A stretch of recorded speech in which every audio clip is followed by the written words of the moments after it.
Hello, hello. Welcome to Moonlit Reflections number 2. I'm recording this on the morning of the 20th November, and I'm about to leave for a trip that'll take like a week. Getting this out really quick, gonna be uploading it as I'm packing to leave, finishing up that kind of stuff. And I want to just record this so I could get something out. Even if I recorded a bit early, it is shockingly close to the first episode that I recorded, so any feedback I get is not going to be taken for this episode, unfortunately enough. But that's just how it is sometimes, right? I'd rather get something in than nothing.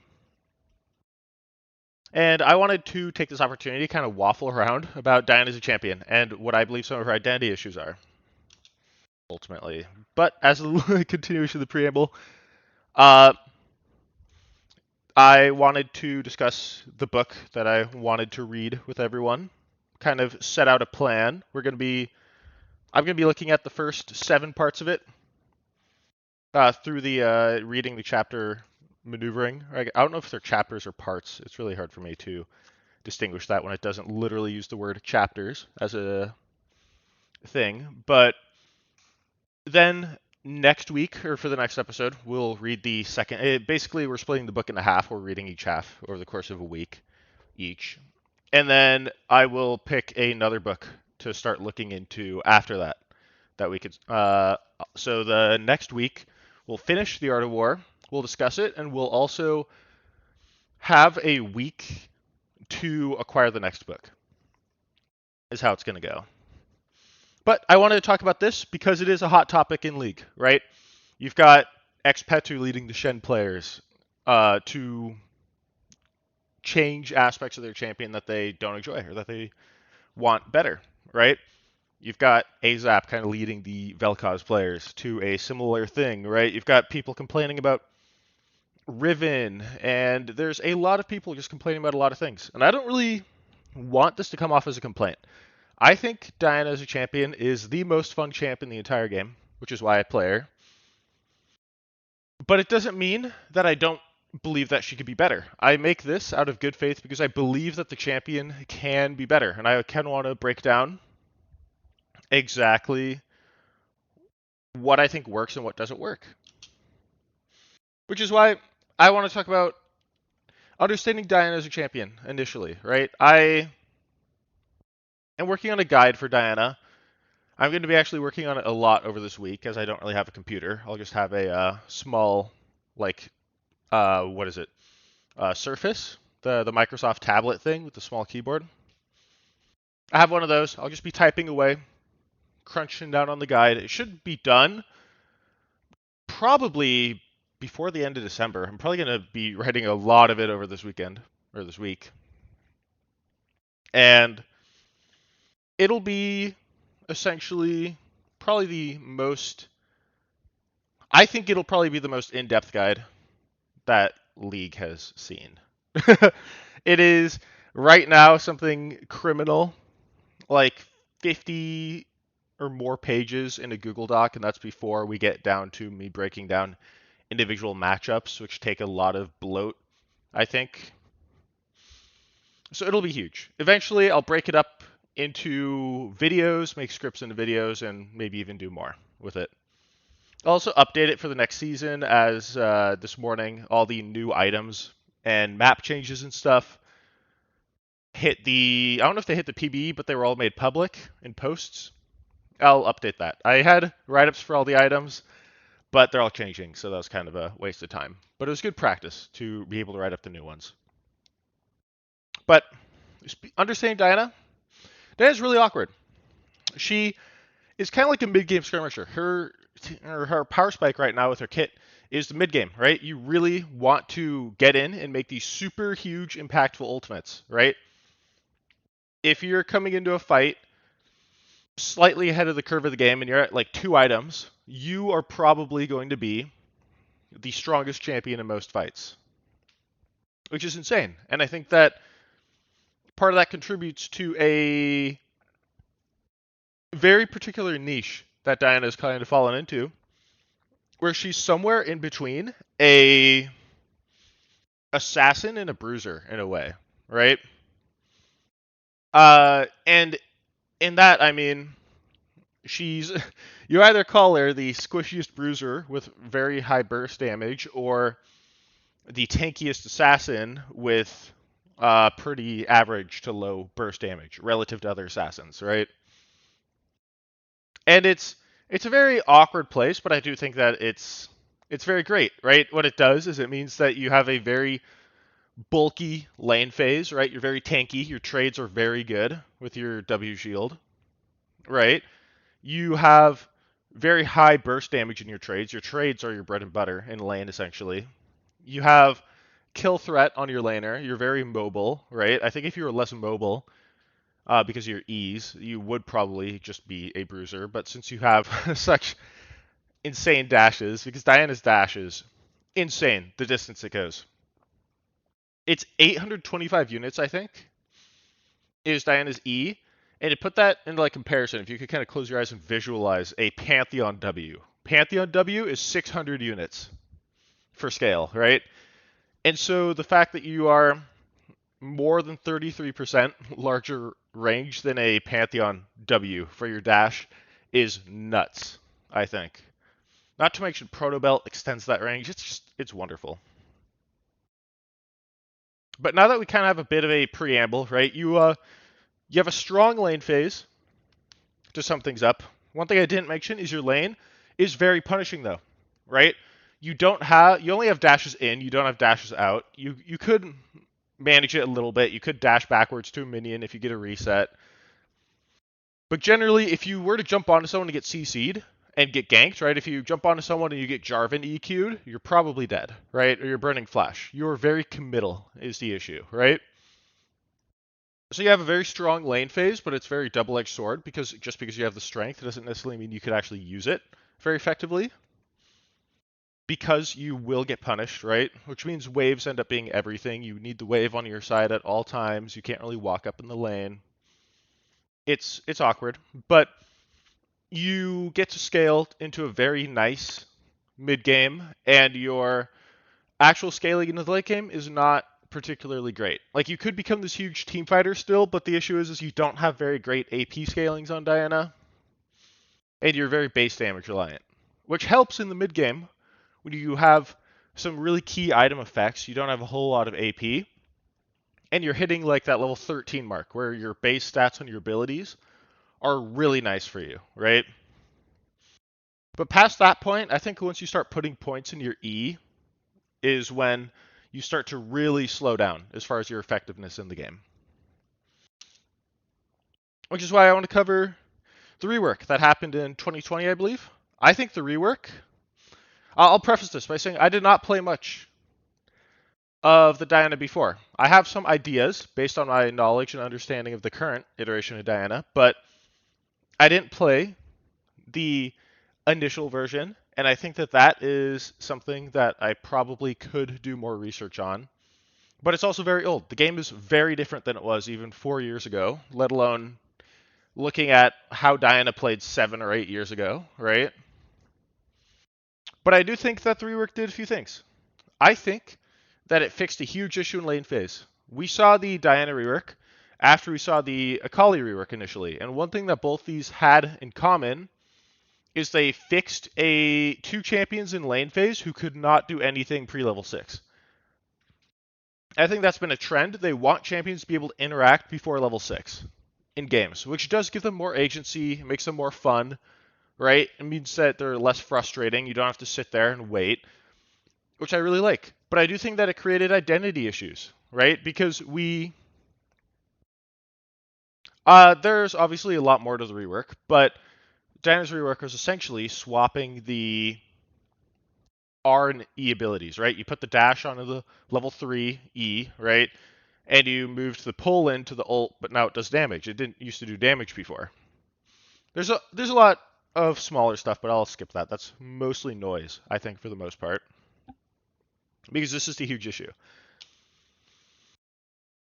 And the issue is the team fight ult is too good. It does too much damage, and because of that, they had to shift damage away from her other abilities. her 3 basic abilities and put it into the ult. You cannot have a very high, good scaling passive or like base damage Q or anything if your ultimate is one of the best in teamfights.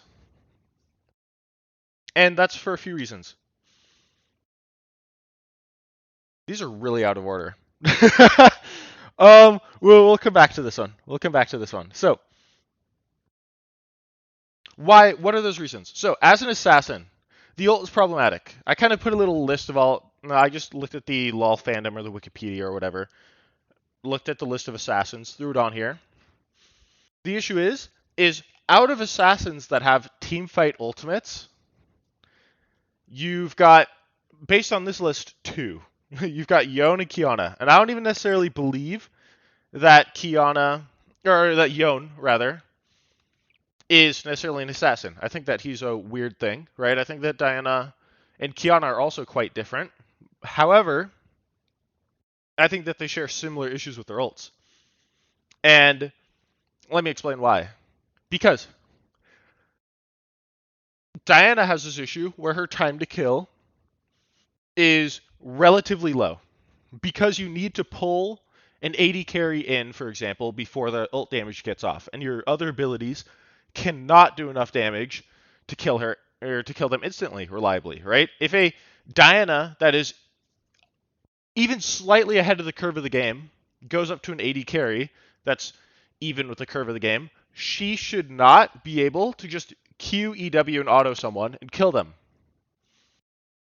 So long as that person, or so long as the Diana is not required to use the ult, right? If you use the ult, you should probably be able to kill them. You should be able to one rotation and AD carry if you're ahead of the curve and they are on the curve of the game, right? But here's the issue with that. The issue is other assassins with windups and time to kills. We could use Zed as an example, right? You kind of need to ult, you need an animation, right? Their windup makes their time to kill slower, but they're also slipperier.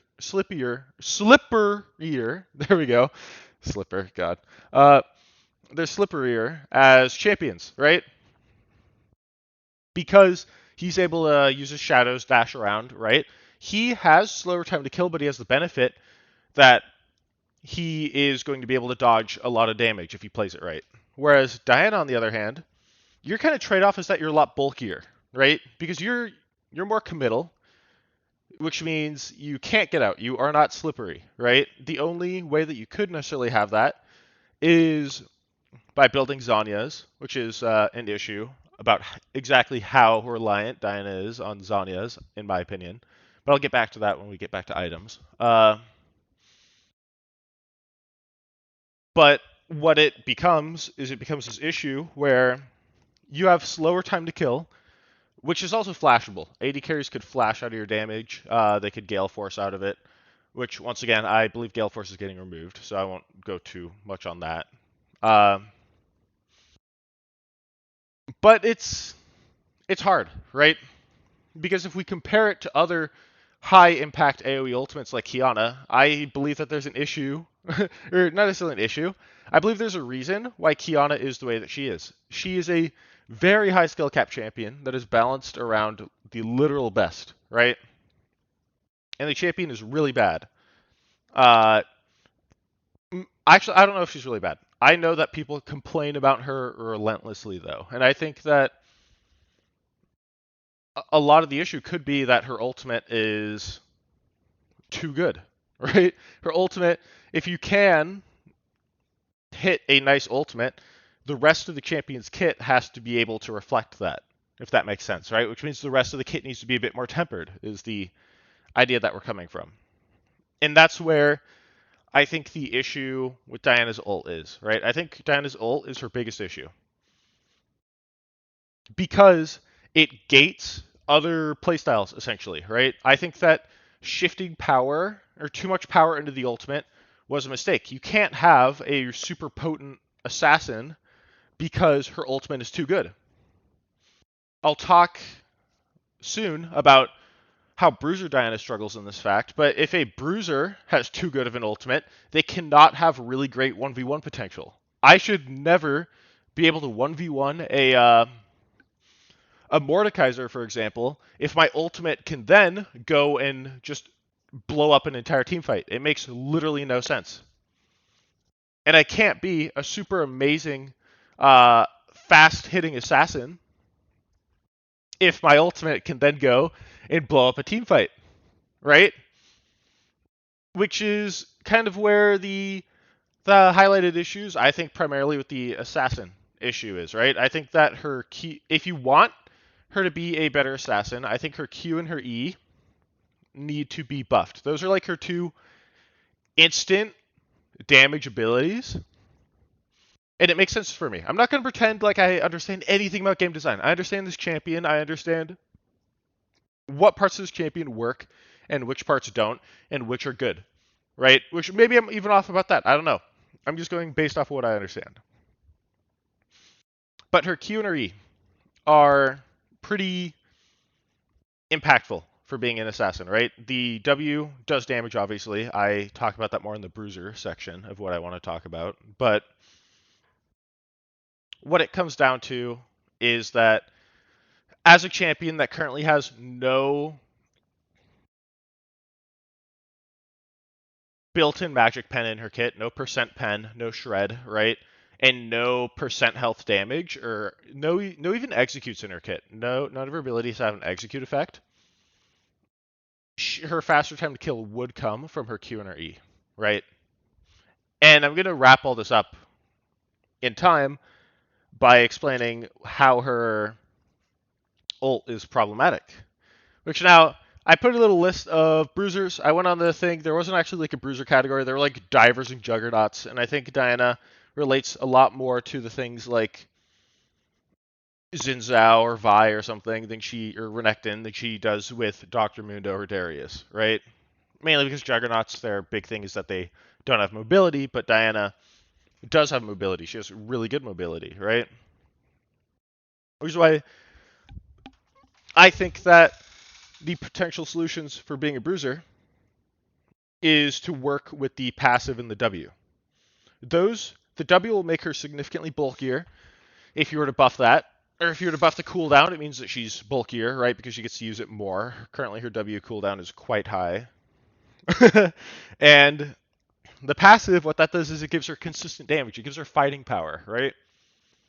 I don't like drawing comparisons between pre-rework and post-rework because I feel that it's two very different champions. Because the original obviously only had 3 damaging abilities, right? And then the fourth ability, which was her pull-in, didn't really do damage. So you could have more damage on her different abilities.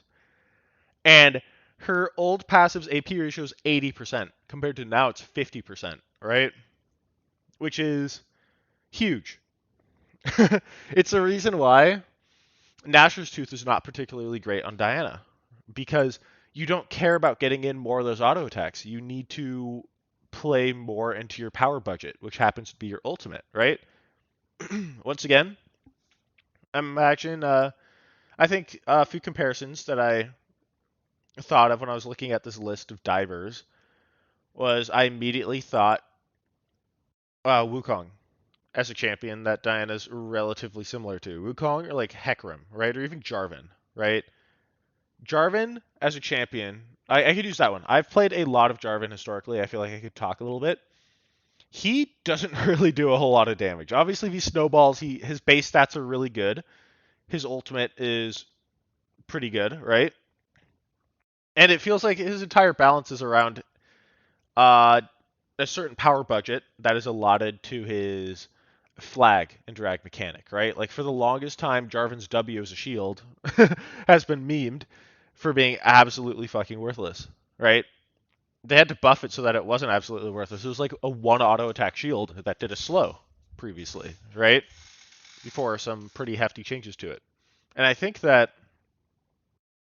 that is also a symptom that his ultimate is really good in team fights as well, right? He isn't able to have. I need to fix this headset thing. I think I have an idea of how to fix it. That'll be fixed next time, I think. But what will happen is Imagine if he just didn't have that team title. Imagine if his team title was something else, right? They just gave him a massive shield, right? Then there's more ability to put extra damage or more dueling power into the rest of his kit, right? Because if he's able to go and impact a team fight so significantly, then he shouldn't be allowed to duel people. I'm also not saying that Diana should be able to duel people with her ult. I'm saying that that's the opposite. I do not believe the current Diana should be a very good assassin or a very good bruiser because her ultimate is way too good, right? There's way too much power in it. So that leaves us with tanks, right? why why don't I believe that Diana is actually a very good tank either, right? Because right now, what is Diana? She's a champion that is a tank. Or she's played as a tank, but she's also kind of played as a bruiser, but she's also played by people as an assassin, but she's also played in the mid lane, she's also played in the jungle, right? It is a a bit of a mess, right? And so I looked at Vanguard. The other version of tanks were like Wardens, I think, which are like Taric, and I didn't think that she really fit with that. But we can see that Diana doesn't really fit with any of these, right? She fits most in line with like Malphite, but Malphite's ult is obviously a lot more potent in what it does because there is no, it's faster, right? There's no wind up before the damage, right? But one thing that Diana seriously misses is that her kit is really awkward for it, right? You could make her shield really insane so she has durability, but she doesn't have any base CC in her kits, right? Her only CC is her ultimate.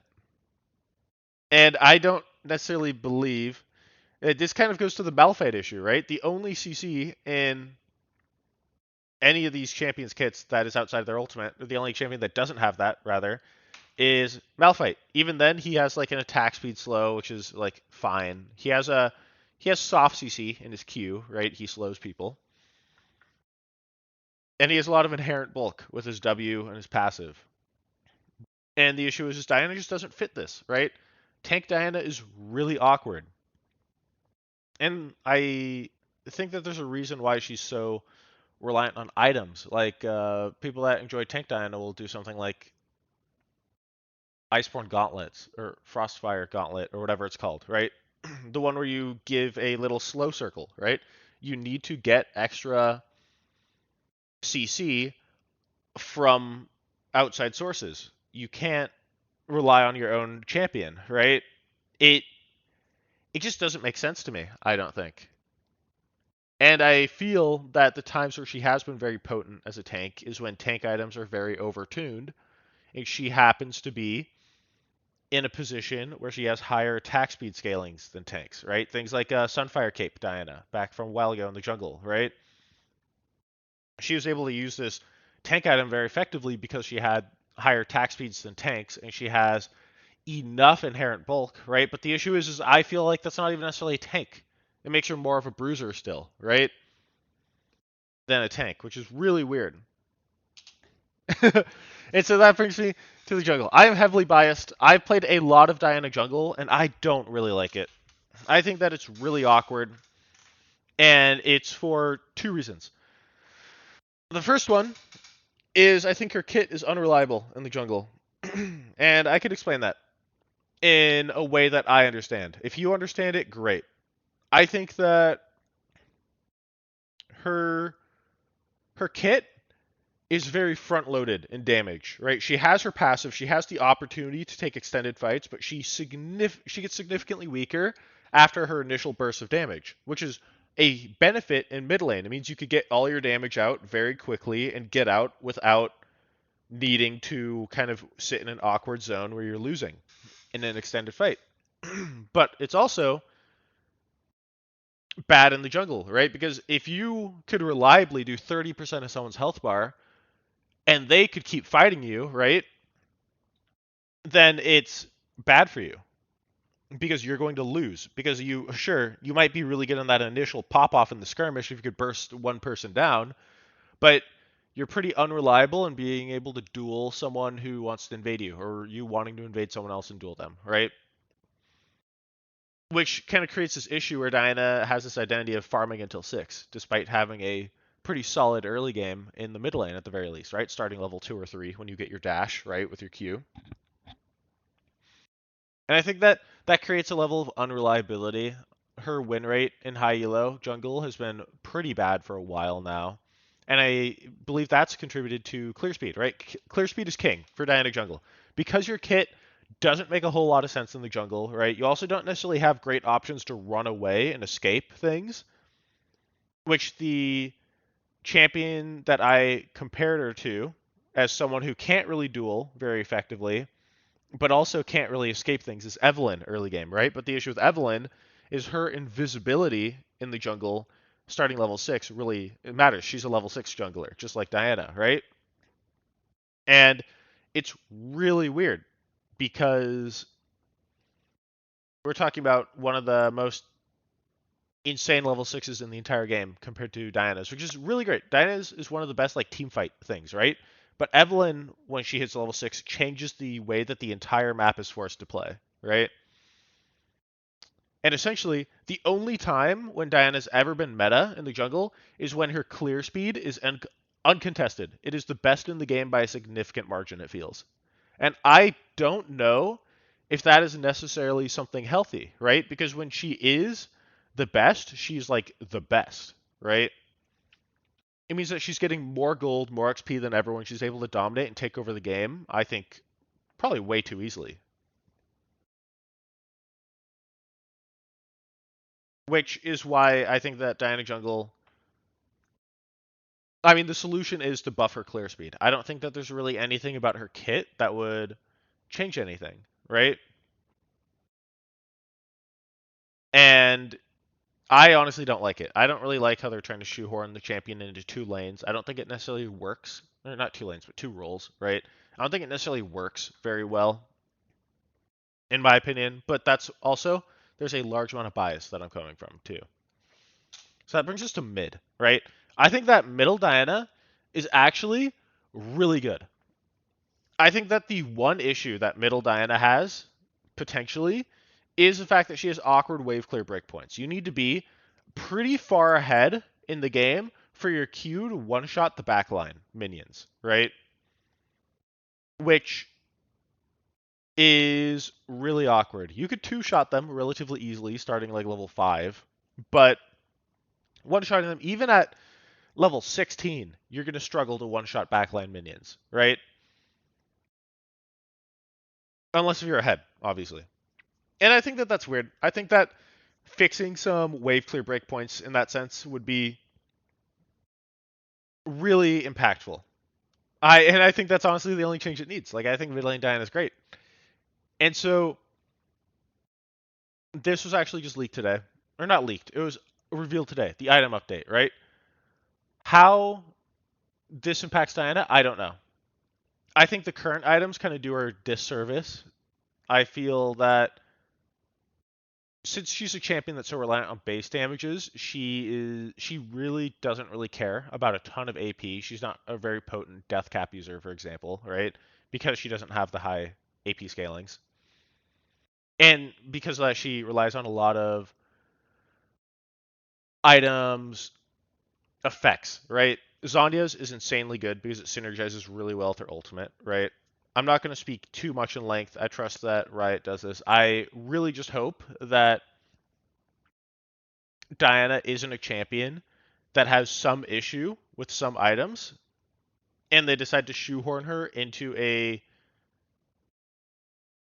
specific aspect of her gameplay that doesn't make sense, right? If they decided that they really liked how tank jungle Diana works, that I don't believe is very healthy for the champion or for the people that play the champion. I think that would alienate a very large percent of her player base. Which then raises the issue, right? It's kind of a thing. I am advocating for the parts of Diana that I like and that I think work, but I understand that Jungle Diana has a higher play rate than Diana Mid, despite it being worse, in my opinion. Well, most of the time it's even statistically worse, except for right now. Diana Mid is really struggling right now, but it. I understand that Tank Diana is also very popular. I understand that a lot of lower elo players, especially, prefer to play like a bulkier Diana. They like to just build Jack Show and farm the jungle for 20 minutes straight. which I don't necessarily think is very fun gameplay, right? Because even then, even if you are doing that, you're still getting outclassed by things like Udyr, right? Like only because Udyr does have percent damage in his kit, I'm 99% sure, especially with his like Storm, he has huge AoE potential, he's got his bear thing, right? I think that it creates an awkward state for Diana if we go down that direction. I think that I personally believe that the Assassin and Bruiser is the way to go about it, and I believe that as we recall here, I think that the ult should be changed. I didn't make a slide on this, but I really like an idea for the ult. This is only one idea. There's probably hundreds of ideas out there, but my idea is remove the damage on the ult. Just don't make it do damage. This is a really interesting concept because I know that a lot of people are attracted to the big damage ult. People like the big damage ult for some reason. They think it's interesting. I don't really care for it. I think her ultimate is actually the least interesting part of her entire kit, personally. And if we were to instead have an ultimate that still pulls people in, it could be similar to her older E, right? Maybe make it so that it pulls in a smaller radius. But what it does is it gives us the opportunity to maybe add Magic Pen into her kit, right? If her ult doesn't do damage, we could raise the scalings of her other abilities, make those feel impactful, make her a more potent assassin. Maybe your ult is when you pull someone in, you they lose 15% of their magic resistance or something, right? So you could jump on someone, pull them in, and burst them, right? Which, once again, maybe this goes against some idea that Riot has for counterplay. Maybe it's too hard to counterplay that, which could totally make sense, right? But that's the solution that I have. I think that removing the damage from her ult and making it shred magic resistance fixes a lot of Diana's issues, and it means that we could change power budgets around, right? We could buff her assassin, we could buff her Q and her E scaling so that we synergize more with things like death cap, things like items, right? That we want, things that assassins want, just damage, right? We could buff her passive or her W to either make her bulkier or make her have more consistent damage, which we currently can't have because of her ult. Once again, right? If you're in the side lane, you're able to 1v1 or a Nectin. You shouldn't be able to go into a team fight and also 1v9 the entire team fight by pulling in 5 people, right? That shouldn't be possible, I don't think. Which is fair, and which is why I think that, once again, making it so that you have better 1v1 potential, you have more consistent damage because of your passive, having more of a scaling, right? It means that items like Nashor's Tooth become viable on her again, because the issue Nashor's Tooth is not viable is because your passive is not reliable enough to play around, I don't believe, with the lack of the AP scaling that it used to have. And on top of that, if you have your pull in, you still are able to keep people stuck to you if you choose, like old Diana was able to, but you're also able to potentially shred their MR or something, right? Or I saw a idea that Dino Dog had where who's another Diana player that when you pull someone in, you could potentially go berserk, or you could apply Moonlight on them, right? And going berserk would be maybe as you pull someone in, you get attack speed or something, or some level of base stats to buff you up, right? And by applying Moonlight, you have more opportunities to get dashes, right? And I think that both of those are fine ideas. Those are things that I have to think about more. But once again, they're all just ideas. I actually really like the idea of removing damage from her ult though and doing something else with it. I think that that's the healthiest way to approach something, in my opinion. I think that it'll be the best for all styles of play, except for tank. But once again, I've kind of gone through it. If we even want to compare her to some of the juggernauts, right, which she isn't. She has way too much mobility to be an effective juggernaut. But even something like Dr. Mundo that has no CC, which I think would be a probably fair comparison, his scaling is really great. He gets insanely more bulky than Diana ever will. And he he obviously has his healing and regen mechanics, but his Q is the thing that I think sets him apart. He has a lot of percent health damage that Diana doesn't have, which gives him some fighting power that Diana will never have because she doesn't have that percent health damage. Which is what it comes down to, right? We're working with a champion that wants to be a tank, bruiser, and assassin with one of the best teamfight ults in the entire game that's being played in two roles that has no MR shred or MR pen or percent magic resist damage. And she has no percent health damage. She has no execute damage, right? It is really awkward. Really awkward. And I think that removing her damage from her ult is the best start to do this, which once again is not a popular opinion, I don't think. I think that a lot of lower elo players, which is the grand majority of the player base, especially for Diana, really like that. But regardless, I'm curious what your thoughts are. And I want to leave you with a quote. We're leaving you with a quote every single day, every single episode rather, to just think about, to ponder, right? This quote's by Derek Jeter. He's a former pro baseball player and a Hall of Famer. He owned the Miami Dolphins, I think it was.